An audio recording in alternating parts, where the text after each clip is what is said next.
Sa pagpapatuloy ng paglalakad ni Maximo, mas lalo pang tumindi ang kanyang nararamdamang kakaiba sa paligid. Kung kanina ay parang naglalakad lang siya sa kawalan, ngayon ay parang hinihigop na siya ng kakaibang puwersa. May nararamdaman din siyang mga nilalang na sumusunod sa kanya na para bang wala itong balak na siya ay tantanan hanggat hindi siya nakakarating sa dulong parte ng yungib. Makalipas pa ang isang araw, patuloy pa ring nananakbo si Maximo. Alam niya sa kanyang isipan na siya ay tumatakbo pero hindi niya ito magawang maramdaman sa kanyang katawan. Hindi rin siya nakakaramdam ng kahit na anong gutom na para bang kaluluwa niya lamang ang naglalakbay sa lugar na yon. Sa ilang oras pang paglalakbay ni Maximo, pakiramdam niya lumipas na ang taon at milenyo. Unti-unti na niya noong natatanggap na hanggang doon na lamang ang buhay niya dahil sa kabiguan niyang makita ang dulong parte ng yungib. Subalit, nang maramdaman niya ang pagtulo ng tubig sa itaas ng yungib, para bang bumalik sa kanyang isipan ang pag-asang makaligtas sa pagsubok na ibinigay sa kanya ni Manong Alejandro. Dahil sa medyo nararamdaman na ni Maximo na bumabalik ang kanyang pakiramdam, mabilisan naman niyang sinuyod ang daan hanggang sa makasilay na siya ng isang napakaliit na liwanag. Sa puntong yan, bigla naman siyang nakaramdam ng labis na pagod at gutom, subalit hindi ito sapat para mahadlangan ang kanyang pagnanais na makalabas. Sa pagdating niya sa labasan ng yungib, bumungad sa kanya si Manong Alejandro na nakaupo sa isang bato habang nagtatabako. Nagluluto din ito ng kanilang makakain na para bang inaasahan na nitong siya ay makakarating sa oras na yon. Sa pagtitigan nilang dalawa, dali-dali namang nanakbo si Maximo habang umiiyak. Doon pa lamang kasi niya naramdaman ang sakripisyong kanyang ginawa at panganib na kanyang hinarap. "Maestro, nagawa kong huling pagsubok na iniatang mo," wika ni Maximo paglapit niya rito. Hindi naman ako nagduda na hindi mo ito magagawa, Maximo. Halika, umupo ka sa tabi ko. Kumain na muna tayo. Sagot naman ng matanda. Ilang minuto pa ang lumipas, bigla namang nabaling ang pansin ni Maximo sa lugar nang mapagtanto niyang malapit na pala sila sa dalampasigan. Gulat na gulat siya noon sa kadahilanang alam niya sa kanyang sarili na ang lugar ng hinabangan ay medyo may kalayuan sa karagatan. Nang mapansin ni Manong Alejandro ang kanyang pagsasawalang imik, agad naman itong nag-umpisang magsalita ukol sa lugar na kanilang kinaroroonan. Ayon sa matanda, kasalukuyan silang nasa San Julian, ilang kilometro ang layo mula sa hinabangan. Bagaman kilo-kilometro ang pagitan nila sa bahay nito, inabisuhan siya nitong huwag mag-alala dahil kaya naman nila itong lakbayin sa isang araw at isang gabi. Dagdag pa ng matanda, bagaman tapos na ang kanyang pagsasanay, kailangan niya pa ring mapaghandaan ang nalalapit nilang paglalakbay. Sa pagpatak ng 3:00 ng hapon, sinara na ni Manong Alejandro ang lagusan ng yungib. Ginawa niya ang bagay na yon nang sa gayoy masigurong walang ordinaryong tao ang mapapadpad sa loob nito. Matapos niyang magawa ang lahat ng bagay na kanyang kinakailangan, dali-dali naman nilang binagtas ang daan patungo sa isa sa mga baryo ng San Julian. Doon ay napagpasyahan nilang mamili ng kanilang mga kagamitan upang hindi sila gaanong mahirapan sa kanilang paglalakad. Habang tinatahak nila ang sentro ng San Julian, napansin noon ni Maximo na purong mga hayop na naninirahan sa dagat ang sentro ng negosyo ng mga tao doon. Konti lang doon ang nagtitinda ng mga karne ng baboy na siya namang labis niyang ipinagtaka. Sa pagpapatuloy ng kanilang paglalakad, nadapo na nga sila sa merkado ng baryo kung saan bigla namang nilapitan ng iilang mga tindero si Manong Alejandro. Magandang hapon ho, Ginoong Alejandro. Dito na ho kayo sa aming paninda. Libre lang ho to para sa inyo. Wika ng isang tindero. Nang marinig ito ng matanda, ngumiti lang naman ito habang nananatiling walang imik. Para hindi magkagulo ang lahat ng tindero sa merkado, isa-isa niyang hiningian ang mga ito ng kanilang mga ibinibenta nang sa gayoy maging patas siya sa lahat. Sa pag-alis nila sa lugar, agad naman nilang tinahak ang daan pabalik ng hinabangan. Tuwang-tuwa noon si Maximo, gawa ng napakaraming ibinigay sa kanilang pagkain na libre. Sa pagsapit ng gabi, nagpasya si Manong Alejandro na maghanap ng lugar na mapagpapahingahan upang hindi mahirapan ang kanyang disipulo. Alam niyang pagod na ito dahil sa ilang araw nitong paglalakbay sa yungib. Matapos nilang kumain ng hapunan, sinabihan ni Manong Alejandro si Maximo na matulog ito ng maaga. Kinakailangan niyang maipahinga ang kanyang katawan para naman kahit papaano makabawi siya ng lakas kinabukasan. Dahil sa pagpupumilit noon ng matanda, wala nang nagawa si Maximo kundi ang sundin ito. Kahit hindi siya makatulog noon, pinilit niyang pumikit para makapagpahinga naman siya kahit papaano. Makalipas ang ilang oras, nananatili pa ring gising ang isipan ni Maximo. Halos pinipilit niya lamang noong mag-aktong tulog para naman kahit papaano isundin niya ang utos ni Manong Alejandro. Nang hindi na niya maatim ang kanyang ginagawa, dahan-dahan naman niyang iminulat ang kanyang mga mata upang magmasid sa paligid. Pagsilay niya sa kinaroroonan ng matanda, laking gulat na lamang niya nang masipat niya itong nananakbo sa ilalim ng puno ng nyog, kasama ang tikbalang at malakahoy na nilalang. May mga bolang apoy ding nasisipat noon si Maximo na umaaligid na parabang yon ang pangunahing nagbabantay sa kanilang pinagpapahingahan. Sa pagramdam ni Manong Alejandro sa presensya ni Maximo, agad naman niya itong tinawag at inutusang tumayo. Huwag ka na diyang magtulog-tulugan, Maximo. Alam kong gising ka. Tumayo ka na dyan.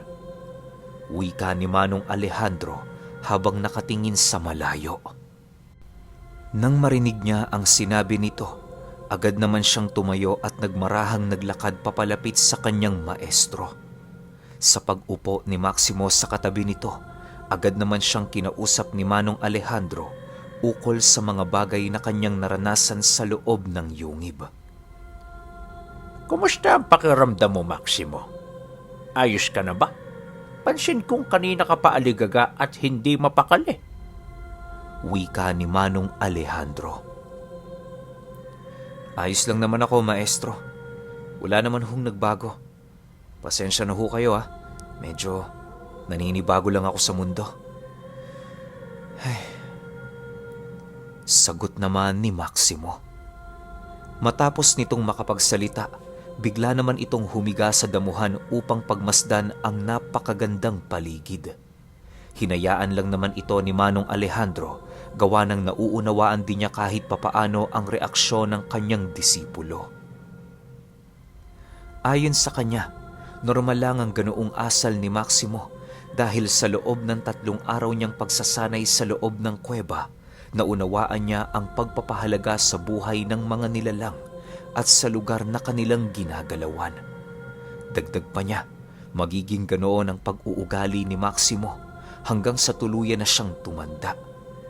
Tatalikod na din ito sa mga gawaing masama sa kadahilanang naunawaan na nito ang hinahangad ng Panginoon para sa tao. Nang maramdaman ni Manong Alejandro na handa na si Maximong magtaglay ng isang agimat, agad naman niyang dinukot sa kanyang bulsa ang pinakatago-tago niyang agimat. Nakasilid ito sa isang supot na kung saan nababalot ng berdeng tela. Maximo, tanggapin mo ang regalong ito. Magmula ngayon, ikaw ay tuluyan ko ng inaako bilang anak ko. Hindi na mahalaga kung ano man ang abilidad na nataglay mo sa yungib.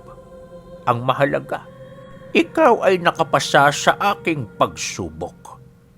Wika ni Manong Alejandro. Dahil sa sinabi nito, halos hindi mapigilan ni Maximo ang paglundag ng kanyang sarili dahil sa sobrang kagalakan. Taus-pusong pasasalamat ang kanyang ipinakita noon kay Manong Alejandro para naman kahit papaano'y maramdaman ito kung gaano siya kaswerte na siya ay inaring lubos, hindi lang ng Panginoon, bagkus ay pati na rin ng kanyang maestro. Sa pagsapit ng bukang liwayway, ipinagpatuloy na nila ang kanilang paglalakad pabalik sa tahanan ng matanda. Dahil sa pagnanais nilang makauwi noon sa lalong madaling panahon, kung kaya't hindi sila nagpahinga kahit ni isang segundo sa daan. Wala ring nakitang pagrereklamo ang matanda kay Maximo sa kabila ng dami ng mga pasanin nito. Ilang oras lang ang lumipas, narating na nga nila ang kagubatang pinagpupugaran ng mga kakarma. Sa pagpasok nila sa teritoryo ng mga ito, naging alerto naman sila Maximo sa kadahilanang maaari silang ituring na mga kaaway ng mga nilalang na naninirahan sa lugar na yon. Bukod kasi sa ilang araw na nawala si Manong Alejandro, hindi din ito nakapagbigay ng abiso sa punong pangkalahatan ng mga kakarma. Bagaman alam ng mga ito ang kanyang presensya, hindi pa rin siya lubusang nagpakakampante sa kadahilanang alam niyang traidor ang mga ito at kayang tumalo ng kahit sino mang nilalang. Sa pagpapatuloy ng kanilang paglalakad, bigla namang natigilan sila Manong Alejandro nang masipat nila ang tatlong kakarma na tumambang sa harapan nila. Hindi naging mahirap para sa mga ito ang magpakita sa ilalim ng sinag ng araw, gawa ng nakahanap yon ng isang katawan na maaari nilang pasukan. Nang masipat ni Maximo na kahaharapin na ng kanyang maestro ang mga ito, agad naman niya itong hinawakan sa kaliwang kamay, sabay wika ng, "Ako na ang bahala sa mga yan, maestro. Napapanahon na, para ako naman ang pumalit sa mga gawain mo." Nang marinig ni Manong Alejandro ang kanyang sinabi, wala na itong nagawa kundi siya ay pagbigyan. Hindi na din siya nito pinagdudahan sa kadahilanang alam na ng matanda ang hirap na pinagdaanan ng kanyang disipulo sa loob ng yungib. Sige, Maximo, ibibigay ko na sa iyo ang mga ito. Pero paalala lang, ano man ang kahantungan ng labanan, hindi kita maaaring tulungan. Ngayong disipulo na kita, kailangan mo nang manindigan sa mga salitang iyong inilahad. Sagot naman ng kanyang maestro. Matapos nitong makapagsalita, agad naman itong naghanap ng isang puno na maaari nitong upuan. Pagramdam ni Maximo na nakalayo na sa kanya ang kanyang maestro, dali-dali naman niyang nilapitan ang mga nilalang habang nananatiling walang imik. Ilang minuto pa ang lumipas, bahagyang bumalot sa sinag ng araw ang isang napakakapal na ulap na siyang naging sanhi upang pansamantalang dumilim sa buong paligid. Dahil sa pangyayaring yon, nagkaroon ng pagkakataon ang mga kakarma na lumabas sa katawang pinasukan nila para kaharapin si Maximo. Pagsilay niyang papasunggab na ang mga ito, dali-dali naman niyang ipinikit ang kanyang mga mata at kasabay nito ang pag-usal ng mga lihim na karunungang kanyang natuklasan sa looban ng kuweba. Pagmulat ng mata ni Maximo, bigla naman siyang umihip sa hangin ng mga pantigalpo na siyang naging sanhi upang lumayo sa kanya ng husto ang mga kakarma. Sa muling pagtitig ng mga nilalang sa kanya, agad naman niyang pinalitaw sa kanyang hintuturo ang espiritual na sandata na nasa pangalan ni Ahum. Pagsilay ng mga nilalang na yon sa espiritual na sibat na binabalutan ng tubig, doon na sila nakaramdam ng pagkabahala para sa kanilang mga buhay. Maging si Manong Alejandro noon ay biglang napatayo sa kanyang nasilayan, gawa ng Hindi niya lubusang inaasahan ang pagtawag ng kanyang disipulo sa ganoong uri ng espiritual na sandata. Dahil sa unang beses pa lamang yun ginawa ni Maximo, kung kaya't bigla naman siyang nakaramdam ng hindi maipaliwanag na pagod sa kanyang buong katawan. Bagaman labis na siyang nanghihina sa kanyang kinatatayuan, ginawa niya pa rin ang lahat para harapin ang kanyang mga kalaban. Ilang minuto pa ang lumipas, marahan namang lumapit sa kanya ang 3 kakarma habang nananatiling walang imik. Pagramdam niyang papasugod na ito sa kanya, agad naman niyang ikinumpas sa ere ang espiritual na sibat at mabilisan niyong ibinato sa nilalang. Dahil sa bilis ng pagbato noon ni Maximo, kung kaya't hindi na nagawang makailag ng isang kakarmang nakalutang sa ere. Pagbagsak nito sa lupa, agad din naman yung naagnas at kasabay nito ang mabilisang pagkaabo ng katawang lupang kanyang pinasukan. Matapos ang mga pangyayari, mabilisan namang sumugod sa kanya ang mga kakarma, subalit bago pa man ito makalapit sa kanyang kinatatayuan, bigla na lamang itong tumigil na para bang meron silang naramdamang kakaiba sa kanilang mga katawan. Ba't kayo napatigil? Hindi ba maayos ang inyong mga pakiramdam? Tanong ni Maximo sa 2 nilalang. Matapos nitong makapagsalita, laking gulat na lamang ng mga kakarma nang masipat nila ang dahan-dahang pagkaagnas ng mga malaaninong kapang bumabalot sa kanilang katawan. Nagkaputol-putol na dinoo ng kanilang mga daliri at panay na ang kanilang pagsuka ng mga putik. Dahil sa pangyayaring yon, wala nang nagawa ang mga nilalang kundi ang tumakbo habang patuloy na sumisigaw. Si Maximo naman, nananatiling walang imik at tanging pagmamasid lamang sa paligid ang ginawa. Sa pagkawala ng mga nilalang sa kanyang harapan, agad naman siyang nilapitan ni Manong Alejandro para kausapin. Sibat ni Ahum. Napakagandang sandata para sa mga nag-uumpisa. Matanong ko lang, Maximo, saan mo natutunan ang mga tigalpong pinakawalan mo? Hindi basta-basta ang mga laga sa ganyang usal, sapagkat palagi yang nanghihingi ng alay. Wika ni Manong Alejandro paglapit niya sa kanyang disipulo. Dagdag pa nito, maaaring yun na ang pangunahing sandata ni Maximo. Sa kadahilanang yon ang kanyang kauna-unahang tinawag na karunungan, magmula noong siya ay nakalabas sa yungib.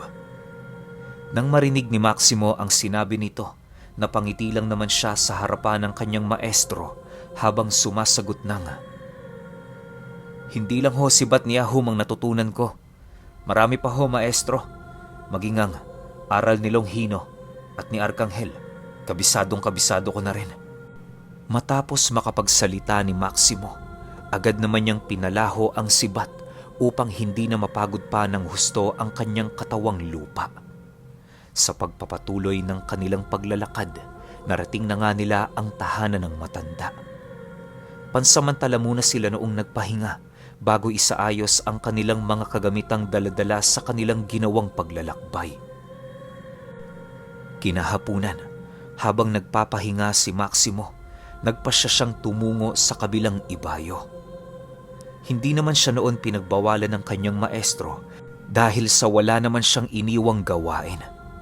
Bago niya tuluyang nilisan ang bahay nito, nagbigay siya ng abiso sa matanda na maaaring abutan siya ng gabi sa kanyang paglalakad. Bibisita kasi siya sa pamilya ng mga naulila niyang kasama upang kumustahin ang buhay ng mga ito. Nang marinig ng matanda ang kanyang sinabi, tumangulang naman ito habang abala sa kanyang ginagawa. Pagkaalis ni Maximo sa lugar, dali-dali naman niyang tinungo ang baryo kung saan huli niyang nakita ang mga militar. Wala naman siyang pakay sa mga ito, bagkus ay nais niya lamang makita ang baryo nitong pinagkutaan. Kahit papaano, hindi na din nakakaramdam ng galit si Maximo sa kanilang dating kalaban dahil alam niya sa kanyang sarili na meron din itong adhikaing pinoprotektahan. Bago sumapit ang 3:00 ng hapon, narating na nga niya ang baryo kung saan tumambad sa kanya ang napakaraming mga militar. Ang iilan sa mga ito ay doon na naninirahan, habang ang iba naman doon na din nakapagpundar ng kanilang sariling pamilya. Dahil sa pang-ordinaryong mamamaya ng kanyang kasuotan, kung kaya't hindi naman siya napaghinalaan pagpasok niya sa bayan. Ilang minuto pa ang lumipas, narating na nga niya ang sentro nito kung saan tumambad sa kanya ang kampo ng mga militar. Kahit nakakaramdam na siya ng konting kaba, pinilit niya pa ring umusad alang-alang sa mga taong sadya niya. Maya-maya pa, doon na nasilayan ni Maximo ang tahanan ng kamag-anak ng isa sa kanyang mga kasama noong mga panahong rebelde pa siya. Pagsilay niya sa nanay nito, dali-dali naman niya itong nilapitan para kausapin. "Nay, magandang hapon ho. Kumusta kayo? Ako nga pala si Maximo, kaibigan ng anak ninyong Yumao." Bungad na wika ni Maximo paglapit nito sa matandang babae. Nang marinig nito ang kanyang sinabi, agad naman yung napatingin sa kanya dahil hindi yun lubusang makapaniwala sa kanyang narinig. Alam kasi ng babaeng yon na rebelde ang kanyang anak, kung kaya't inaasahan na niyang rebelde din ang tumuturing doon bilang kaibigan. Pagsilay niya sa pagmumuka ni Maximo, bigla naman nanlumo ang pagmumuka nito habang marahang tumutulo ang luha sa kanyang mga mata. Upang walang makarinig sa kanilang pag-uusap, pinapasok siya ng matanda sa loob ng bahay nito. Doon sila nag-usap ng masinsinan nang sa gayoy kahit papaano'y malaman nito ang buong pangyayari sa bundok. "Pasensya na ho kayo, Nay. Wala namang may gusto sa nangyari sa anak ninyo eh. Ako man ho, aminadong hindi ko siya nakita nang mangyaring engkwentro dahil naglilibot kami nun sa lugar. Kasama niya ang commander namin sa tuktok nang maganap ang insidente. Hindi ko na po siya nakita magmula nun dahil nagtago ho ako. Sa pagkakatanda ko, ako lang ho nakaligtas sa aming grupo." Paliwanag ni Maximo sa babae. "Ganun ba? Mabuti naman at nakaligtas ka pa. Masaya akong nabuhay ka, iho. Nga pala, bakit ka napabisita?" Sagot naman ito sa kanya. Nang marinig niya ang sinabi nito, agad naman niyang inilahad ang totoong rason kung bakit siya bumalik sa baryo. Ayon sa kanya, nais niyang hanapin ang pamilya ng mga naulila niyang kasama upang magpaabot ng pakikiramay sa mga ito. Nais din niyang masilayan ang mga libingan ng kanyang kaibigan upang makapag-alay ng dasal kahit papaano. Matapos mailahad ni Maximo ang kanyang nais, agad naman siyang sinamahan ng babae patungo sa likurang bahagi ng bahay. Doon kasi nito inilibing ang kanyang anak na namayapa para kahit papaano'y madali niya itong malinisan at mabisita. Habang nakatitig sila sa pansyon nito, kinuha ni Maximo ang kanyang dalang kandila at inialay sa lapidang naroon. Nag-alay din siya ng isang taimtim na panalangin nang sa gayoy magabayan nito ang paglalakbay ng kanyang kaibigan. Ilang minuto pa ang lumipas, pansamantalang iniwan muna siya ng babae para maghanda ng kanilang inumin. Sa puntong yon, nagkaroon ng pagkakataon si Maximo na kausapin ang kaluluwa ng kanyang kasama. Maluha-luha din ang paghingi niya doon ng kapatawaran dahil sa kabiguan niyang ito ay maprotektahan. Sa pagpapatuloy ng kanyang ginagawa, bigla naman siyang naantala nang maramdaman niya ang pagsitakbuhan ng iilang mga tao sa daan. Pagsilay niya sa likurang bahagi ng kanyang kinaroroonan, laking gulat na lamang niya nang masipat niya ang mga militar na nakaharap sa kanya. Bago pa man noon makatayo si Maximo, walang habas na siyang pinaputukan ng mga ito na siyang naging sanhi upang siya ay mapatalon sa pansyon ng yumao niyang kaibigan. Matapos ang mga pangyayaring yon, Mabilisan naman niyang tinahak ang daan papalayo sa baryo. Habang siya ay nananakbo, panay naman ang kanyang ginagawang pagkapkap sa katawan upang malaman kung meron ba siyang tinamong pinsala sa mga balang tumama sa kanya. Nang mapagtanto niyang hindi siya nasugatan ng mga ito, dali-dali naman niyang tinahak ang daan pabalik sa tahanan ng kanyang maestro. Alam niyang yun lamang ang nag-iisang lugar na ligtas dahil na rin sa proteksyong ibinibigay ng mga kakarma. Okay, grabe ang bait ni Maximo, no? Isipin niyo yun, dinalaw niya pa yun. Tsaka naisip niya pang gawin yun kahit na alam niyang delikado. Pero pinaka nagpahook sa akin sa kwento na to, yung tatlo na binanggit na gamit niya. Ahum, Longhino, tsaka Arkanghel. Alam niyo ba kung gaano kalakas yung tatlong yan sa spiritual na mundo? May mga manggagamot nga na hindi kayang pagsabay-sabay niyang tatlong yan eh. Kasi bukod sa nakakabaliw yung orasyon kasi sobrang hahaba, yung pagiging tawag dito, yung dapat ano ka dyan yung talagang desidido kang gamitin to. Mahirap yun, sobrang hirap i-unlock ng tatlong yun. Kaya excited na ako. Gusto ko malaman kung paano gagawin ni Maximo na pinagsama-sama niya yung tatlong aral na yun. Tsaka bukod pa ron, may iba pa siyang aral eh. Pero episode 4 pa lang tayo kaya hindi natin alam yung mga susunod na mangyayari. Pero sunod ko kagad yung 5 para hindi kayo mabitin. Yun lang. Salamat.